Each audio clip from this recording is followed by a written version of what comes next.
Hammaga salom, hurmatli obunachilar, hurmatli Toron Telekom mijozlari. Bugun sizlar bilan biz internet masalasi bo'yicha gaplashib ko'ramiz. Bu bizning birinchi YouTube video kanalimiz.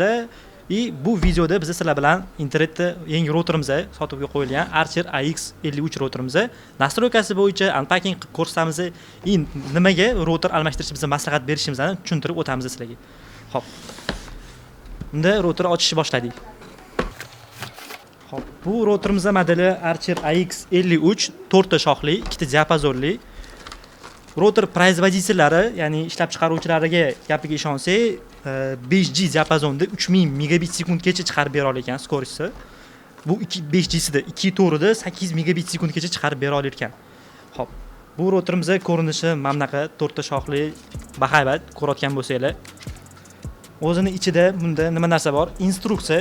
Bu instruksiyasi bo'yicha ham nastroyka qilsangiz bo'ladi. Ichida qanaqa nastroyka qilish kerak, qanaqa kabel ulash kerak, mana shu narsalarni yozib o'tishgan. Eng kerakli narsa tashlavermaydi bu narsalarni.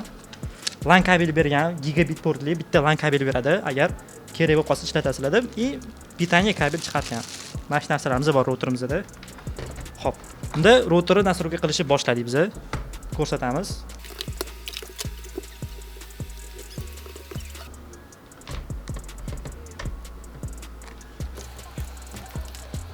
Internet kabellar, LAN portga tiqib qo'ymaylik, ko'pchilik abonent telefon qilishadi, men menga tiqib olib internetimiz ishlayapti. Любой routerni WAN portli, GPON texnologiyaga moslashtirilmagan optik porti yo'q routerlarda har doim WAN portga internet kabel tiqiladi. WAN portdan internet olib, internet tarqatib beradi bu routerimiz. Ne только bu, hamma oddiy routerlarimiz. Router ismi va parolini router orqasida yozilgan bo'ladi. Qarasanglar, tagida SSID deb yozilgan. SSID bu router ismi, zavodskiy ismi bo'ladi. SSID ismining yonida Wi-Fi parol pin deb yozib qo'ygan. Bu Wi-Fi parol bo'ladi, 8 sonli raqam bo'ladi. Shu parol bo'yicha ulanamiz.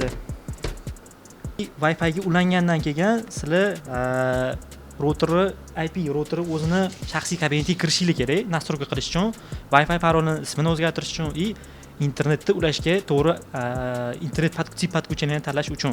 Bu narsa uchun bizning router orqasida o'zi yozib qo'ygan http wi-fi tp-link wi-fi.net deb.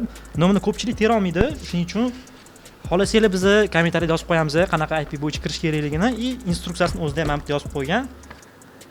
Видите, adresni stagi brauzerida yozib qo'ygan. Mana shu silka http dan boshlanadigan, yoniga 192.168.01 yozib qo'ygan. Mana shu bo'yicha ham kirib tekshirsanglar bo'ladi, kirsanglar bo'ladi o'zining ishchi kabinetiga. Xo'p.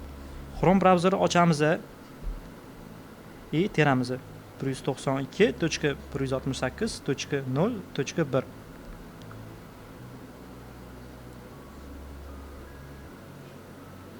Biz router zavodskiy paroliga ulandik, router ishchi kabinetiga kirdik. Endi buni nastroyka qilishni boshlaymiz. Kirganingizda saytda birinchi bo'lib sizlardan parol qo'yish so'raydi. Bu sizlarning Wi-Fi ga ulanadigan parol emas bu. Bu router o'zini ishchi kabineti paroli bo'ladi. Bu router ishchi kabinetiga kirib, siz ulangan odamlarni, kim ulangan odamlarni chiqarib olish, parol o'zgartirish, mana shunaqa ishlar qilsangiz bo'ladi. Parol qo'yamiz.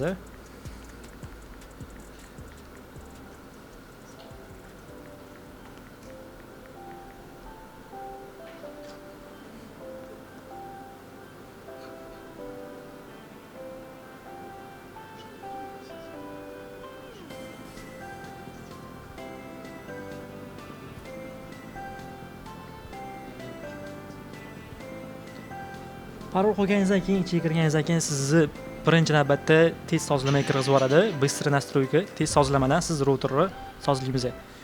O'zbekistonda odatda UC+5 qo'yiladi. UC+5 topishingiz kerak.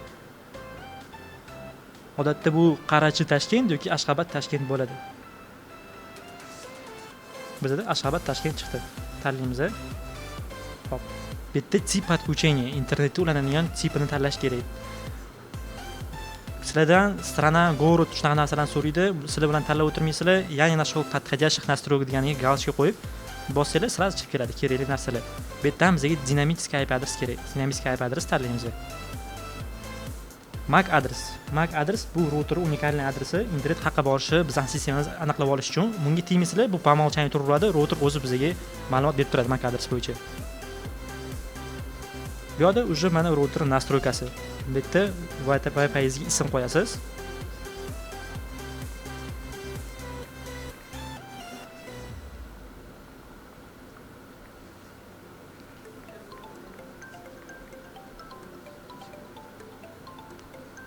Smart Connectni o'chirib qo'yasizlar. Smart Connect degani bu 2 tor bilan 5G ni bitta qilib qo'yadi.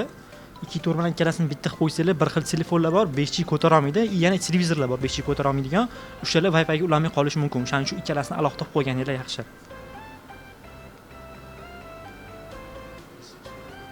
5G siga ham bir xil ism qo'ysanglar bo'ladi, faqat oxiriga 5G deb yozib qo'yasizlar, o'zingizlar farq qila olishingiz uchun.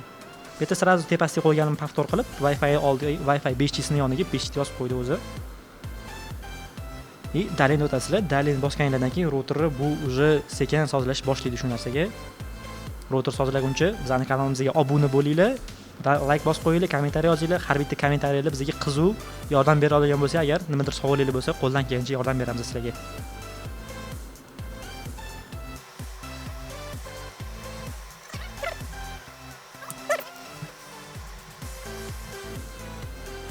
Xo'p, ism bilan parol qo'yganingizdan keyin sizlarda обновление so'raydi. Router o'zini vaqt belgilab qo'ysanglar bo'ladi. O'zini tam dam oldirib turadi, uxlab turgandek bo'ladi. Shu narsasini yoqib qo'ysanglar ham bo'ladi xohlasanglar. Yoqib qo'yib vaqtini belgilab qo'yasizlar. O'zingizlarga qulay vaqtini bemalol qilib qo'ysanglar bo'ladi. Mana shu 3 dan 5 gacha bo'lgan vaqt ichida o'zini bitta o'chirib qolib обновить qoladi.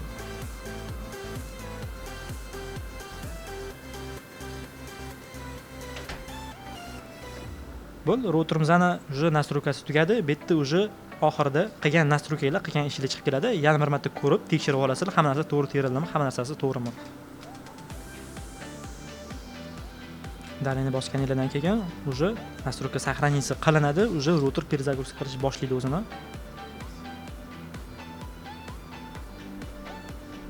Wi-Fi dan uzildi, mana уже router настройка qilindi, sozlandi. Wi-Fi chiqadi, hozir 5G ham chiqadi. Mana 5G ham chiqdi уже. 5G ga ulanamiz. Wi-Fi ga ulab oldik. Bu routerni kuchli tarafini sizlarga ko'rsatamiz. Xo'p. speedtest.net dan tekshiramiz.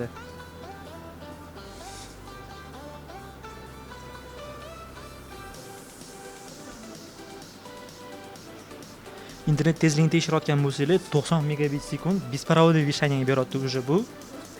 U skorost sport 100 megabit sekund bo'lganligi uchun 90 beryapti. Atak 90 dan bemalol baland chiqarib beraveradi bu routerimiz. Shu qulayligi routerimizning diapazoni ancha kattaroq. Oddiy routerga qaraganda, oddiy routerlar уже 30-40 metrdan keyin o'lib qoladi, yopiq joylarda. Bu router bemalol yopiq joyda 80-90 metrga ishlashini biz o'zimizga tekshirib ko'rganmiz. Xo'p, bugungi videomiz tugadi. Bugungi videomiz shu routerimizning obzori edi. Настройка qilish, ko'rsatish sizlarga. Yana nima sizlarga qiziq bo'lsa, kommentariyaga yozinglar. O'sha narsani biz qilamiz. Ancha bizga qiziq. Like bosinglar, obuna bo'linglar, kuzatinglar. Hali bundan ko'p narsalar qilamiz.